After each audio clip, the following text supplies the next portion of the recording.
বিসমিল্লাহির রহমানির রহিম। জুলাই গণ অভ্যুত্থানের দ্বিতীয় বার্ষিকী উপলক্ষে আজকের ঐতিহাসিক মহাসমাবেশে সম্মানিত সভাপতি, প্রধান অতিথি, সভাপতি দিনের ভাইরা, আজকে আমরা সবাই এখানে একসাথ হয়েছি জনতার কাতারে জাতীয় বিরোধী নেতা থেকে শুরু করে অনেকটাই দাওয়াত দেওয়া হয়েছিল জুলাই গণ অভ্যুত্থানের জাদুঘর উদ্বোধনে। কিন্তু ওনারা ঐতিহাসিক দায়িত্ববোধের জায়গা থেকে যেভাবে গত 2 বছর আগে 24-এ রাজপথে জনগণের সাথে ঐক্যবদ্ধভাবে ছিলেন, সরকারের এই লন্ডন চুক্তিতে যে উপস্থিত ছিল ইউনুস, ডক্টর ইউনুস এবং জনাব তারেক রহমান, সেই লন্ডন চুক্তির পাঠ না হয়ে আজকে জনগণের সাথে ঐক্যবদ্ধ হয়ে এখানে উপস্থিত হয়েছেন। এই জন্য আপনাকে ধন্যবাদ জানাচ্ছি। সাথে সাথে আপনি একটা ঐতিহাসিক সিদ্ধান্ত নিয়েছিলেন। সংসদে যখন বলা হয়েছিল বাংলাদেশে সংস্কারের কাজটা আমরা শুরু করবো, কিন্তু সংসদে যখন একটা সংশোধন কমিটি হয়েছে, সেই কমিটিতে যুগের নব্য রাশেদ দিনু ম্যাডাম যারা আছে তারা অংশগ্রহণ করেছিল, কিন্তু আপনি জাতির ঐতিহাসিক দায়িত্ববোধের জায়গা থেকে বিরোধী দল সেখানে অংশগ্রহণ করে নাই। এই জন্য আমরা জনতার পক্ষ থেকে আপনাকে ধন্যবাদ জানাচ্ছি। আমরা আজকে ছোট্ট কয়েকটি কথা বলবো।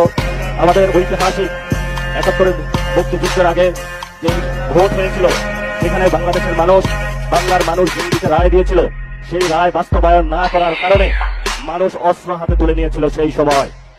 সেই সময়কালীন যাকে বলা হয় বঙ্গবন্ধু, উনি আসলে ভারত বন্ধু, সেই ভারতে পালিয়েছিলেন। বাংলাদেশের মানুষ, মুক্তিকামী মানুষ বাংলাদেশ যখন স্বাধীন করেছিল, সেখান ভারত থেকে উঠে দিয়ে বাংলাদেশে এসে বললেন, আমি বাংলাদেশ স্বাধীন করেছি। যেই মুক্তিযুদ্ধের কথা ছিল সাম্য, মানবিক মর্যাদা এবং ন্যায় বিচার, সেই 3টি ধারাকে ব্যাহত করে বাংলাদেশের রক্ষী বাহিনী গঠন করে বাংলাদেশের মানুষের উপরে ভারতীয় শাসন ব্যবস্থার যে এক্সটেনশন, সেটা তিনি সেই সময় করেছিলেন। তেমনি 24-এর গণ অভ্যুত্থানে যখন মানুষ হাসিনার ফেসিবাদীতে নির্যাতিত নিপীড়িত ছিল, আজাদীর স্লোগান উচ্চারিত হচ্ছিল, সেই সময়কালীন বাংলাদেশের সকল মানুষ রাজপথে ঐক্যবদ্ধভাবে নেমে যখন বাংলার মানুষকে মুক্তি দিয়েছিল, সেই সময়কালীন লন্ডন থেকে একজন বাংলাদেশে এসে ছাত্রদল যুবদলের সন্ত্রাসী বাহিনীকে উস্কে দিয়ে বললেন, আমি হলাম বাংলাদেশের এই গণ অভ্যুত্থানের মাস্টার মাইন্ড।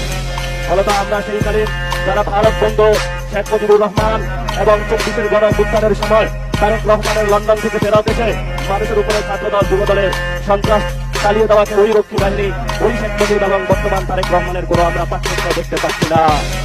যদি আমরা পার্থক্য দেখতে না পাই, তাহলে আমাদের ভবিষ্যতের কাজ কি? ভবিষ্যতের কাজ কোরআনের একটা আয়াত আমি চরমভাবে বিশ্বাসী। এই আয়াতটি হলো, তোমাদের যতটুকু আছে ততটুকু নিয়ে প্রস্তুতি গ্রহণ করো। বাকি সাহায্য কোথা থেকে আসবে? সেই গণ অভ্যুত্থানের দিন এখন বাজে 12।